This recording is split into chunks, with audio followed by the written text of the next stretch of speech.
10. Jordan Guzman and her boyfriend, Anthony McLeod, were taken into custody in Las Vegas after strangling 3 women to death in February of 2020. The couple beat and choked the women over a dispute about a rental in California. After they committed the murders, they fled 400 miles to Las Vegas. Jordan was only 20 years old and Anthony only 18. They were just a couple of kids who wanted to be Bonnie and Clyde. Luckily for the rest of the world, they only managed to stay on the run for a week. Their victims are Wendy Lopez Areiz, her daughter Genesis, and her son's girlfriend Trinity. All 3 were discovered when Wendy's husband got home late after a long day of work. He thought he would be coming home to his family and was mortified to find the corpse of his wife on the floor covered in blood. He called 911 and the police came right away. When paramedics arrived, they pronounced all 3 victims dead at the scene. The would-be Bonnie and Clyde had stolen a Hyundai Sonata from the property of the people they killed and took off as quickly as they could. Police notified Las Vegas authorities to be on the lookout for the missing vehicle, and they caught them just a few days later.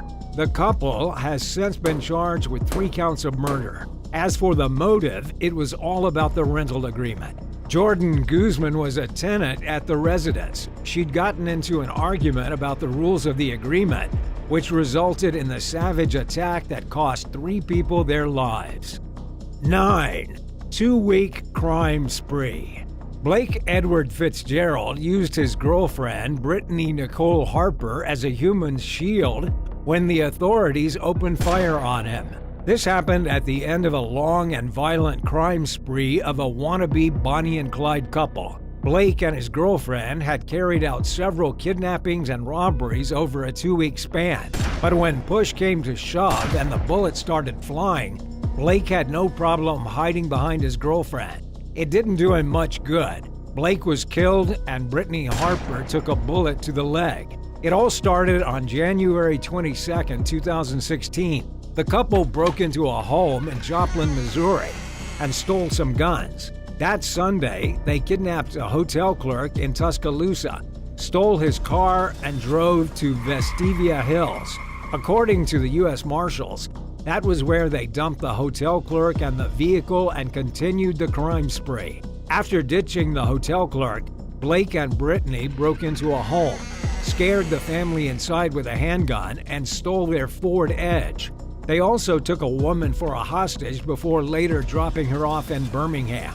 250 miles later, the couple struck again in Georgia, where they robbed a gas station in the small town of Perry. Yet again, they kidnapped a clerk before releasing him later. They also committed 2 robberies in the Florida Panhandle before coming face to face with the cops. The police did try to take them without violence, but it just didn't go down that way. The couple had accidentally cornered themselves in a residential neighborhood in Pensacola. They had nowhere to go and were desperate. They first got out of the car and ran up to people's front doors, trying to break into their houses to hide. Blake was the one who pulled his gun on the cops. By 12:52 a.m., Blake was dead and Brittany was taken to the hospital. 8. The murdering nurses. Kathy Wood and Gwendolyn Graham were a killer couple. You might think of them as a Bonnie and Bonnie more than a Bonnie and Clyde. Both worked as nurses' aides at Alpine Manor in Michigan. This was an old age facility in a quiet suburb. It wasn't a place where bad things happened. When Kathy and Gwendolyn met in 1986, they became fast friends. Then they became lovers. And then they became killers. In January of 1987, they entered the room of a woman suffering from Alzheimer's disease, put a face cloth over her mouth and nose, and watched as she died. It was sick and terrible, but the murderous women loved it. They loved it so much that they went on to do it 4 more times, killing innocent elderly women between the ages of 65 and 97. All were incapacitated and couldn't fight back, making what they did even more disturbing. The killings came to an end when Gwendolyn dumped Kathy for another nursing aide working at the same place. The Bonnie and Bonnie couple were no more, and this proved to be their undoing. Kathy Wood, no longer under the other woman's influence, ratted them out. She confided in her ex-husband, who went to the police in 1988.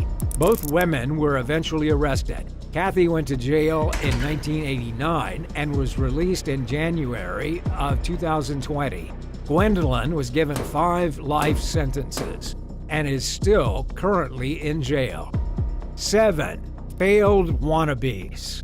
October 27, 2020, the Florida Highway Patrol put a stop to a criminal rampage being committed by a modern Bonnie and Clyde, although this couple wasn't quite as brilliant as the original duo. Evan Neely, 32 years old, and his girlfriend Taylor Banaszak, 12 years younger than him, were busted traveling down the I-10. The Highway Patrol pulled them over as they drove through Madison County. It was a typical moving violation, not a big deal. But according to the police report, when Evan Neely handed the officer his identification, it was pretty clear the ID didn't belong to him. It was somebody that just kind of looked like him. Taylor didn't even have an ID and gave the officer a fake name. For anyone who might try to trick a cop in the future, it doesn't really work. The officer went to his computer, searched the names, and realized these people were lying.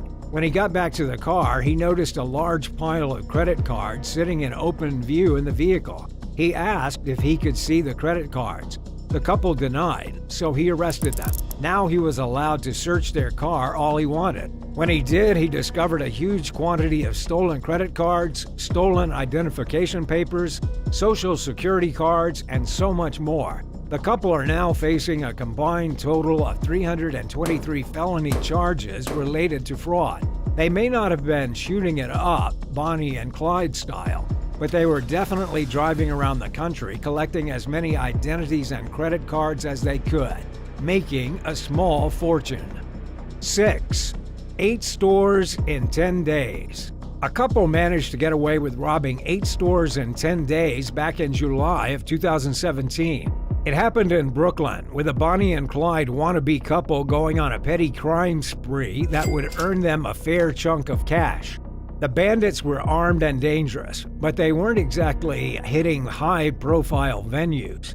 They were robbing delis, convenience stores, and restaurants all along Broadway. They worked together to commit nearly 1 robbery a day between July 17th and when they vanished into thin air. According to the police, they earned themselves $3,321. That's not a bad bit of cash for 1 week of work, especially since they haven't gotten caught. Do you think it was an embarrassment for the police when they failed to catch the duo behind the 10-day crime spree in East New York? Let us know your thoughts on the ones that got away in the comments, and don't forget to subscribe before the end of the video. 5. Carjacking gone bad. At the beginning of 2022, a man and a woman were arrested as they carjacked a 78-year-old man outside a drugstore in Orlando. The criminal couple didn't only carjack the senior, they killed him and then ran him over twice.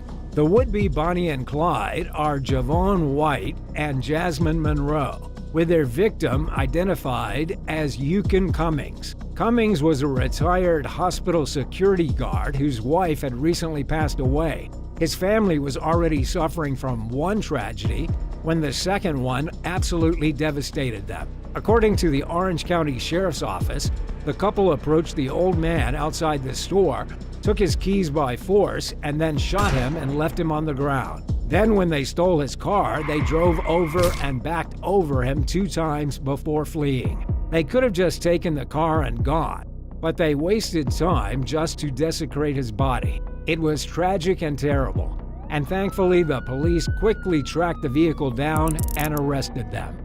4. Savannah crime spree. A couple of bandits who wanted to be like Bonnie and Clyde went on a crime spree in Savannah back in 2014. The crime spree left one local man dead and the community in disarray. The crime spree started with Laquan Sherrell Brown and her boyfriend, Rashard Warfield Mosley. They worked together to trick and rob unwitting men in a rather poorly thought-out plan. The biggest issue with their plan was that they didn't have one. Laquan, the mastermind behind everything, was just 20 years old when she convinced her boyfriend to go on the rampage.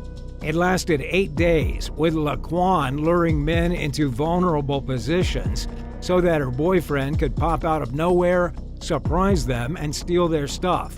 But they didn't just leave it at a robbery. They also shot people they stole from, which resulted in the death of 51-year-old Ivory Carter. After the couple was caught and brought to court, Judge Louisa Abbott called the case one of the most chilling that she had ever dealt with as a judge. She said Laquan's lack of remorse showed that no rehabilitation would be effective. At just 20 years old, Laquan was given life in prison plus 85 years.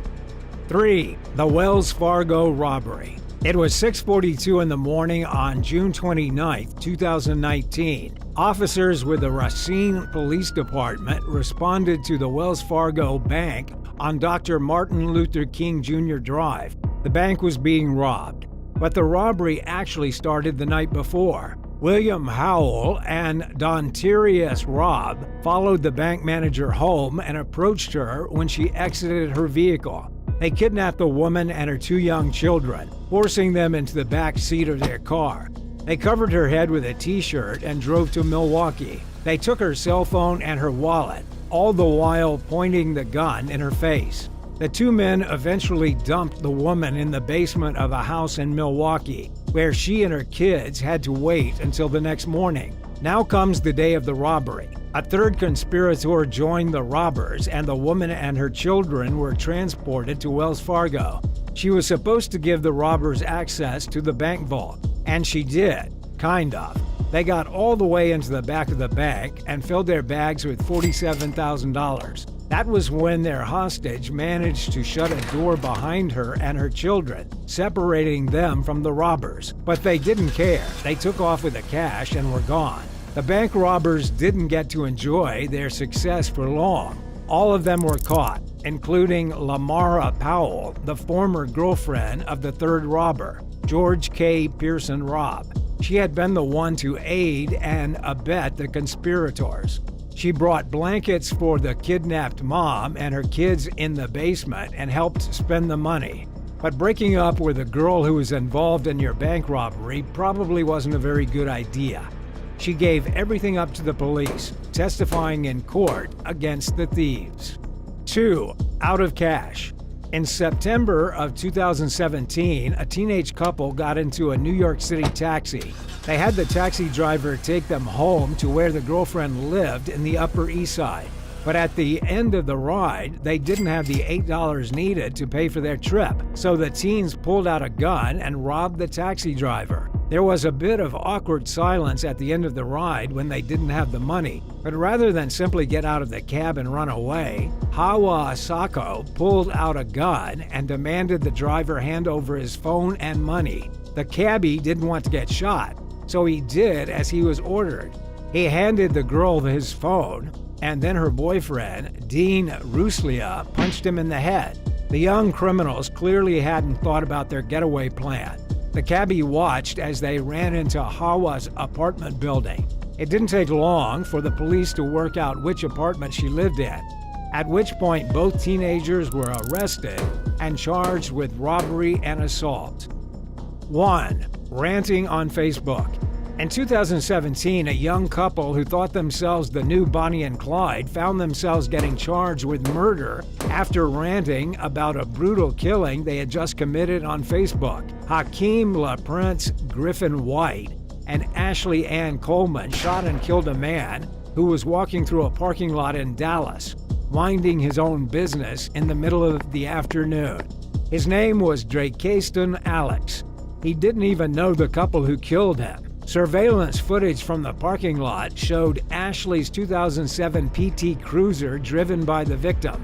The footage also showed the gunman dressed all in black, leaning out to shoot him. It was a cold-blooded killing that never should have happened. Thankfully, the police located the vehicle and made the arrests. Their job was made a lot easier because after the shooting, the couple posted a video on Facebook of them holding a gun while boasting how they had just shot some random guy. They even posted a picture on Instagram with Ashley holding a rifle and Hakeem standing behind her holding a gun.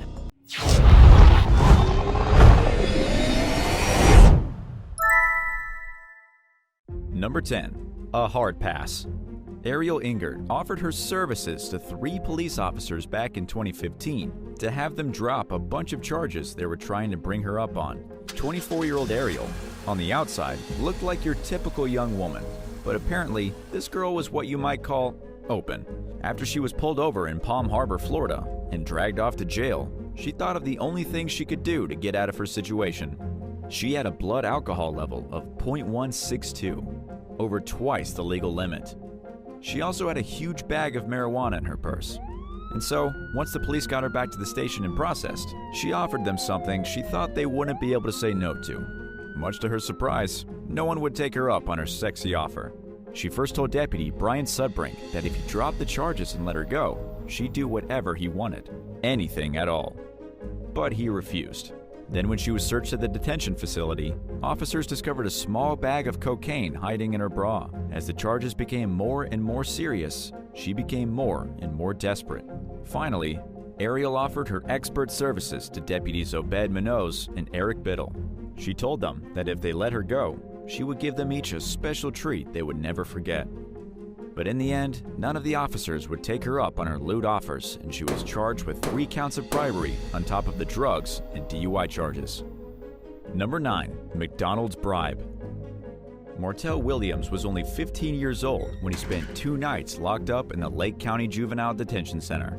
It was February 2022, and he was charged with attempted murder and aggravated battery. And yet, Martell did nothing wrong. The teenager wasn't a criminal in the slightest.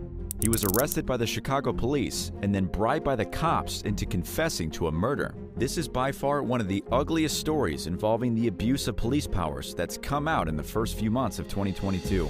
The teenager couldn't have possibly been responsible for the incident on February 4th. At the same time the murder was happening at the dollar store, he was playing in a high school basketball game. It was physically impossible to be there. Nonetheless, 2 officers pulled him out of class and arrested him in connection with the event. According to his family attorney, the police then coerced him into a confession. They tried to bribe him with McDonald's like a 5-year-old. The cop said, "Look, just tell us you were there and we'll take you home in 10 minutes. He refused, so the cops put the teenager in jail and he had to spend 2 miserable nights locked up. The police only let him out once his family was able to provide hard evidence that the kid wasn't even in the general area of the shooting. The officers have dropped the charges, but they are in some seriously hot water. The case has exploded and gained a lot of viral traction. Martell's lawyers are going to do all they can to bring these McDonald's bribing officers to justice. Number 8. The Impersonator. Rebecca Piper has pleaded guilty to 1 count of felony harassment in a very bizarre fake bribery attempt involving her ex and a judge. The charges were filed against her back on September 21, 2021. She was accused of sending an inappropriate package to the judge's house. But to make things more confusing, she made it seem as though her ex sent the package, not her. It all started a year before when Rebecca and a man were in the middle of a custody battle. At the time, Rebecca was a police officer in Minnesota. Her ex was trying to take her kid. 4 days before they were supposed to be in court for the custody hearing, Rebecca sent the package to the judge. The judge was shocked to see a floral box on her doorstep with the words, "Eat A," printed on the inside. Inside the box was a piece of chocolate in the shape of a particular piece of male anatomy. After the box came a suspicious letter. The letter urged the judge to impose an action in favor of Rebecca's ex. If that action was made, a $5,000 cash bribe was promised. But the judge wasn't buying it. She had already been ruling in the man's favor and didn't think it would make sense for him to risk it all over a bribe. She also remembered allegations that Rebecca had previously forged his signature. The judge took the letter for criminal analysis, and the investigators found Rebecca's fingerprints on it. They also found credit card statements connecting Rebecca to the inappropriate chocolate. Rebecca lost her job as a cop. She was put on probation, and she was sentenced to anger management, and she really messed herself up for the custody hearing. The moral of the story here is that you probably shouldn't try to fake bribe a judge. Number 7. Unhealthy restaurants. 3 restaurant owners on a Brooklyn block have been arrested for trying to bribe a city employee. John and Jack DeSanto and Robert Cuba tried to give money to the city employee in exchange for inside information on an upcoming health department inspection.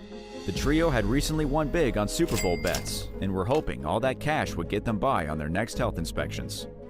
But it didn't work. All 3 business owners were foiled by the employee, who turned their shady intentions over to the city's Department of Investigation. According to Commissioner Daniel Court, health inspections are supposed to be rigorous and conducted with no warning. This ensures that all restaurant establishments are following health and safety protocols, but the defendants used corruption and cash to try and cheat the system. In January of 2020, John DeSanto reached out to the city employee with the offer. The employee turned on them immediately, and an undercover investigator joined up to catch them in the act. The trio were caught red-handed trying to exchange $50,000 for information about the upcoming inspections. And this is no surprise, considering all 3 of the restaurants have received sanitary violations in the past. One of them was cited for having filth flies in the food area in 2017. It makes you wonder just how dirty these restaurants were if they were willing to pay $50,000 to cheat the health inspections. Gross. Number 6. An inappropriate relationship. Katie Browder was the assistant coach of the Ole Miss softball team, Ole Miss being the University of Mississippi. In the summer of 2021, she was accused of participating in an inappropriate relationship with one of her student athletes. This came as a pretty big shock to the community, especially since Katie is a married woman. And if getting frisky with her students wasn't a big deal enough, the head coach got in on the scandal as well. He was accused of covering up the relationship by bribing players on the team. He offered them scholarship money if they would remain quiet and keep the affair from getting out. Anyone who's ever spent time with students knows that this is impossible. The head coach could have offered them $1 million in cash each. Still, somebody would have snitched. And that's exactly what happened. The information got out, and there was an investigation. Plus, the student Katie was allegedly in a relationship with was dating another member of the team. Everybody appeared to be cheating on everybody. Just 1 week after the accusations, the investigation was called to a close. Katie and Jamie were cleared by the school's office of any wrongdoing. The head coach was cleared of any bribery charges, and the assistant coach was cleared of getting a little too close and comfortable with the student. What do you think actually happens in this case? Was this a classic example of the school covering up a toxic situation? It seems strange that so many people would come forth with the same accusations, only to have the whole thing swept under the rug a week later. We're not saying these people are innocent or guilty one way or another, but what do you think? Let us know in the comments below. And before the video's over, don't forget to subscribe. Number 5. Drug Smuggling Cop. An ex-cop from Montebello has pleaded guilty to bribery after he admitted to his superiors that he accepted a minimum of $14,000 from a gang member. His name is Rudolph Peterson, and had been working as a police officer when he agreed to be paid in cash to let a U-Haul truck move freely to its destination. As you can probably guess, the U-Haul was filled with illegal drugs. Rudolph's job was to escort the truck to its destination, thereby protecting it from law enforcement. In return for his services, he earned himself $10,000 in cash in a paper bag. It gets worse from here. Not only was he helping to move huge quantities of illegal drugs, but he also snitched on the snitches. He used the law enforcement database to find information on snitches, and then handed the information over to the gang member he was working with. For each snitch he ratted on, he earned himself a cash payment. Rudolph left the police department in August of 2020 and was apprehended soon after. It came out that his treachery started in the middle of 2018 when he sat down to have dinner with the gang member. He'd only been on the police force for 2 years and was already dirty. Tisk tisk. Number 4. Caught on body cam. On June 16, 2016, Margaret Garcia was pulled over for speeding. It was the middle of the night in Florida, and she was driving recklessly way too fast. When the officer pulled her over, things got weird. According to the arrest report, when he approached the car, he could immediately smell marijuana. He also saw a big bag of pot sitting in the center console. When the Miami-Dade officer asked for her license and registration, she pulled the top of her dress down and exposed her bra. And then instead of handing the officer her license like she was supposed to, Margaret handed the officer a fistful of cash. Unfortunately for Margaret, the officer's body cam was recording everything. Even if he had been so inclined as to take the offer, his body cam wouldn't let him. The officer even gave her a chance to put the money away. He told her, "You don't owe me any money." But she didn't get the hint. She kept the money in her hand and asked what he wanted to do. She said she just wanted to go home and that she was prepared to do whatever it took. Long story short, Margaret did not get home that night. She was dragged to jail and booked on charges of bribery and possession of cannabis. Number 3. The Bar Brawler. Joe Angel Hernandez got into a bar fight in Austin, Texas. It was November 1st, 2021. Joe was with a group of people in a bar called Poor Choices when a fight broke out between them and another group. The fight was disrupted and Joe and his friends were kicked out. They could have just called it a night and went home, but they didn't. The gang was spotted lurking outside the bar carrying knives, looking for the people they had been in a fight with earlier. If the police hadn't showed up when they did, there could have been a very serious incident of violence. Someone may have been stabbed that night.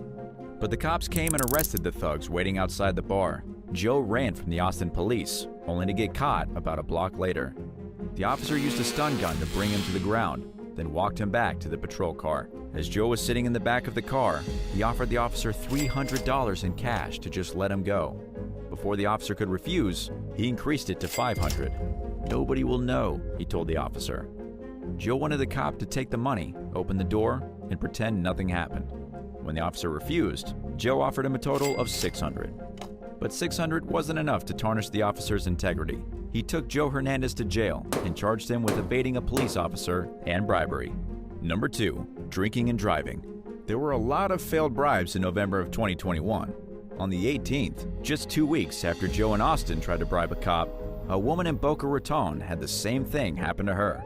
Deputies pulled over Danilina Maria after she drove into a traffic sign, ran a stop sign, and then smashed into the guardrail on the side of the road. Clearly, she was too drunk to drive. When the officer pulled her over, she couldn't speak properly, her eyes were glazed, and her entire car reeked of alcohol. She failed the sobriety test and was promptly put in handcuffs. That's when the begging started. She was practically crying, urging the officers not to arrest her. She cried about being a single mother. She moaned and moaned, until finally she tried bribery. Marina literally asked, "How much do I have to pay you to not go to jail?" As it turned out, there was no amount of money she could pay. She was brought to jail anyway, charged with DUI and bribery of a public servant, and then released on a $6,000 bond. And number 1, eating your own bribe. In 2014, a man in Russia tried to bribe a police officer. When the officer declined the bribe and informed the man that he was committing a crime, the individual stuffed the money into his mouth and ate it. Yes, he ate his own bribe. According to the reports from Russia, the man was arrested by the police at a train station in the city of Tinda for suspicious behavior. When the police took the man to the station, they found he was in possession of an illegal weapon. It was just a knife, but clearly not for cooking purposes. To try and get himself out of the situation, the man put 3,000 rubles on the table. That's the equivalent of about $86, but only in 3 bills. The officer didn't care about the 3,000 rubles, and so the man stuffed the notes in his mouth and ate them. Alas, that's only caused more problems. The cops took him to the local hospital and had the rubles surgically removed by gastroscopy. A thin tube was lowered into his stomach, and the notes were pulled out before they could be digested. The bribery charge had him looking at up to 2 years in prison.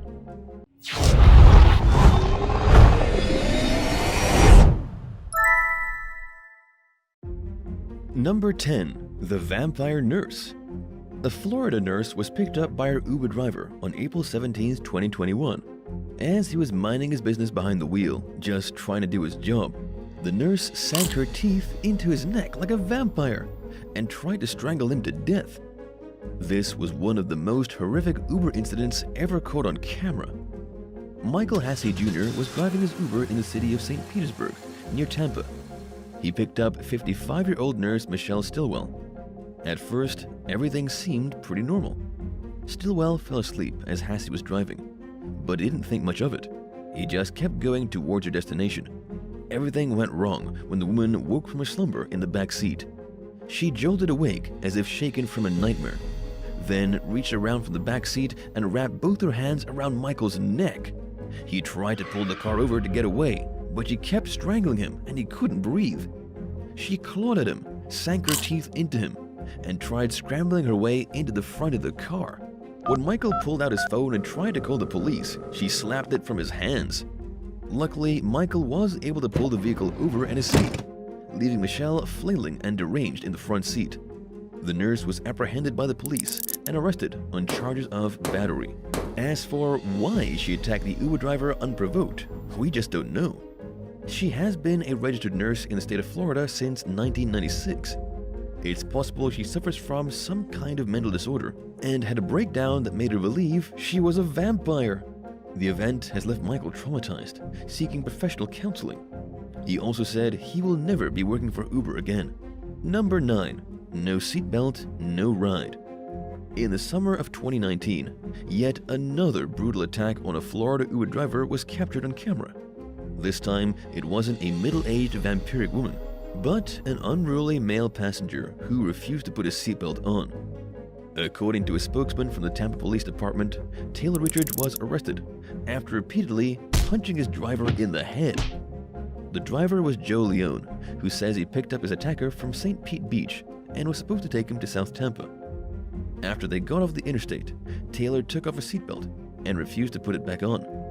He also started petting the driver on the shoulder in the creepiest way imaginable. Both these things are weird, but it got even worse. Without warning, Taylor flopped halfway up into the driver's seat on top of Joe, then started wailing on him with his fists. Luckily, Joe had allowed Taylor to get in the front seat instead of the back, which gave him a lot of control in the situation. Even as the drunk young man was punching Joe, he was able to defend himself, fight off the attacker, and pull over to call 911. Taylor eventually got out of his vehicle, and a Tampa police officer found him wandering drunk around the intersection of Main Street and Armenia Avenue. Number 8. Miscommunication. Yet another Uber driver in Florida, yes, Florida again, what's going on here, has been assaulted by an irate passenger. The attack happened at about 10 o'clock in the morning in November of 2021. Sume Martinez Arzuaga picked up a man who wanted her to make 2 stops during the trip. Anyone who's ever taken Uber knows this kind of thing is frowned upon. Uber drivers aren't paid for their time, nor for making unscheduled stops. Martinez politely told the man to be quick about his stopping, and then he became angry. Here's how we all know the fabric of society has obviously broken down. The Uber driver tried to be as polite as she could, and the passenger spat at her. She was so shocked by this ridiculous rudeness that she slammed on her brakes, got out of the car, and was about to call 911. But the passenger got out too. He came around to the other side of the vehicle where she was standing and punched her in the face, giving her a black eye and busting her lip open. Then he took off like a coward on foot and vanished. The incident was enough to make Martinez quit Uber and never want to drive for them again. She had recently come from Cuba and had only been working for the rideshare program for 7 months. She believes the man beat her up because she had poor English skills and she didn't fully understand what he was saying. In other words, the passenger got so frustrated that she didn't speak English that he assaulted her and then ran off. Number 7. The Angry Doctor. Continuing in Florida, a doctor in Miami was accused of attacking her Uber driver in 2016 and put on administrative leave. Her name is Anjali Ramkasoon. She was captured on video verbally assaulting a driver in downtown Miami. She had a full-blown meltdown on this guy, hitting him, throwing things out the window, trying to knee him, and berating him as only a truly furious woman can. She never ended up injuring him, but it was pretty embarrassing for everyone involved. She kept swinging at his face, getting into his car, and throwing his personal belongings in the street.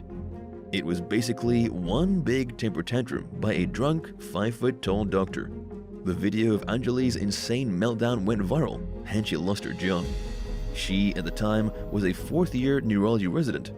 After what she did to a driver, she was removed from all clinical duties, and her career was basically ruined. It also affected her family. Her address was leaked. She and other members of her family were targeted online, and she was relentlessly cyberbullied. In truth, Anjali had been having a very bad day when this happened.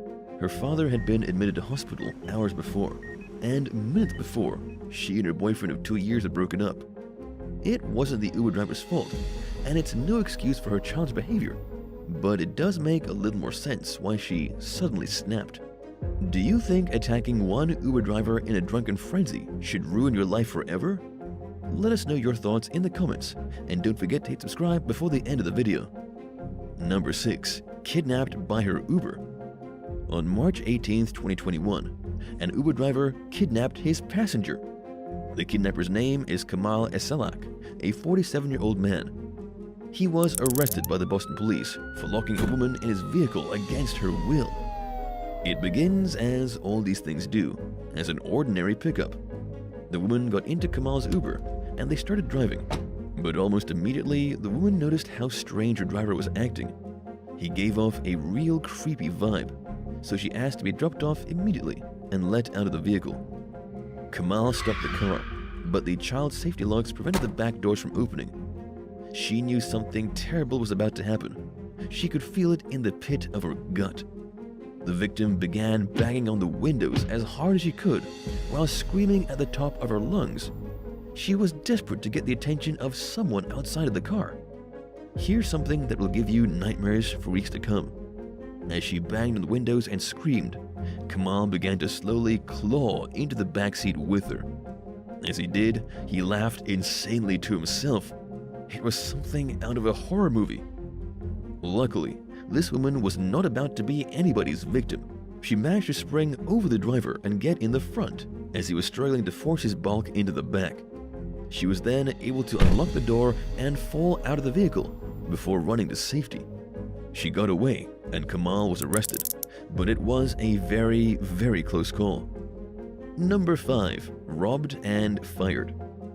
An Uber driver in New Orleans had the worst night of his life after he was robbed at gunpoint and then fired for having a weapon of his own. It happened on a warm summer night in 2021. Clayton Latsniak picked up a passenger in the French Quarter and they started off for his destination. The ride went normally. There was some small talk, and then suddenly the passenger asked him to stop. Clayton put his foot on the brake and turned to look at the passenger and saw that he was staring down the barrel of a gun. The passenger demanded that Clayton open his console and take out all his valuables. It was as the passenger was robbing Clayton that he noticed the gun sitting on the floor in the front seat. The weapon wasn't loaded. There was not much Clayton could do with it, and so he gave the gun to the robber, and the man took off into the night. It was a pretty bad experience for Clayton, but it got worse when he called Uber to tell them what happened. Uber told Clayton that carrying a firearm is against company policy. Without even hearing his side of the story, they removed his driver profile and he was out of the job. But there is one good thing about news spreading via social media. When Clayton's story went viral, Uber reinstated his profile and gave him his job back. Number 4. Run over in cold blood. In early 2022, a man in Houston was run over by his Uber driver for being at the wrong pickup spot. The victim, who has preferred to be nameless for his own safety, was helping a friend drop off a vehicle when he called for an Uber through the application. Just moments later, the driver called and asked where he was. He could see the Uber from across the street, so he flagged her over. But she was furious. Instead of doing a U-turn and picking up her passenger, she started swearing insanely into her phone. It was all very strange. The client was so disturbed by the woman's choice of language that he said he was canceling the ride. She responded, "Okay, well, watch me run you over." And then she literally tried to run him over. She came flying towards him on the sidewalk, but he managed to jump out of the way. Then she made a second pass at him, and this time he wasn't so lucky. She managed to catch his left leg and snap it almost in half. He suffered serious fractures to his ankle and had to be taken to the hospital. According to the Harris County Sheriff's Office, they still haven't tracked the woman down. The attacker's license plate with the Uber app didn't match the description of the vehicle. This person had been driving incognito under fake credentials. Number 3. Hit with a hockey stick. In New York City, an Uber driver was left dead after being attacked by a man with a hockey stick. It happened back in November 2017, following a disagreement outside a drinking establishment late on a Saturday. Uber driver Randolph Talk of West New York, a man of 68 years, was bludgeoned by a pedestrian with a hockey stick when he stopped at a red light. The attacker first hit Randolph's vehicle with the stick. When Randolph got out to confront the man, he was beaten senseless. But he wasn't dead. Randolph was able to get back into his vehicle after his attacker ran off into the night. But after Randolph drove just a few blocks, he crashed the car and died. This never would have happened if not for the brutal assault. But here's where things are going to really frustrate you. Obviously, Randolph was totally innocent in this situation. He was just trying to drive people from one place to another and earn enough money to survive. It was Koji Kosugi who became irrationally angry with Randolph and smashed him and his car with a hockey stick. Koji was initially charged with manslaughter, but all the charges were later dropped because the medical examiner concluded that Randolph died due to an underlying medical condition. It wasn't technically manslaughter.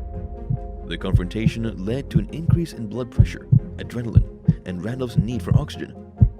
With his medical conditions, this was enough to push Randolph's body over the edge. This is why he crashed his vehicle and died, not because of the hockey stick blows to the head.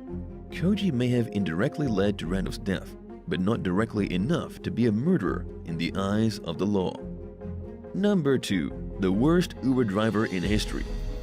An Uber driver turned into one student's worst nightmare after a drive went terribly wrong. On April 7, 2021, an LSU student was picked up by Jose Cruz Fernandez. It was supposed to be an ordinary Uber drive, and the ride itself did actually end without any weirdness. Jose dropped the student at her off-campus apartment at about 2 o'clock in the morning, and that's where things should have ended. But the student noticed that as she walked to her apartment, the driver lingered in the parking lot. Then, about 15 minutes later, he was banging at her door. When the student looked through the peephole of her front door and saw it was the Uber driver, she yelled at him to leave. This caused him to get even more angry. The Uber driver then kicked her door down with the force of a wild elephant. He took one step into the apartment, realized the student's roommate was standing right there as well, and he turned and ran away. This is a typical predator move. If they think it's going to be more difficult than it's worth, they run off like the cowards they are. But running away didn't get Jose off the hook. He was arrested 1 week later and charged with unauthorized entry of an inhabited dwelling. It's not going to earn him much more than a slap on the wrist though, which is pretty terrifying. This dangerous predator will still be out on the streets looking for his next potential victim. Number 1. Drunk on New Year's Day. On New Year's Day 2022, an Uber driver was escorting 2 people home at about 3 o'clock in the morning. This is one of the busiest nights for Uber drivers. Everyone is wasted, and they all need a safe ride home. The issue this time was that Carlos Cordova, the driver, was also wasted. He was picked up by drivers in Rhode Island when a cop saw him swerve repeatedly as he drove erratically down Route 24. This is as he had passengers in the vehicle. The cops pulled Carlos out of the car and had him do a breathalyzer. His blood alcohol content was 0.228, just about 3 times over the legal limit. Carlos was taken to jail for driving under the influence, and his passengers were given safe rides home by the cops. Thanks for watching. What's the most frightening experience you've ever had in an Uber? Let us know about it in the comments, and be sure to subscribe to help support the channel.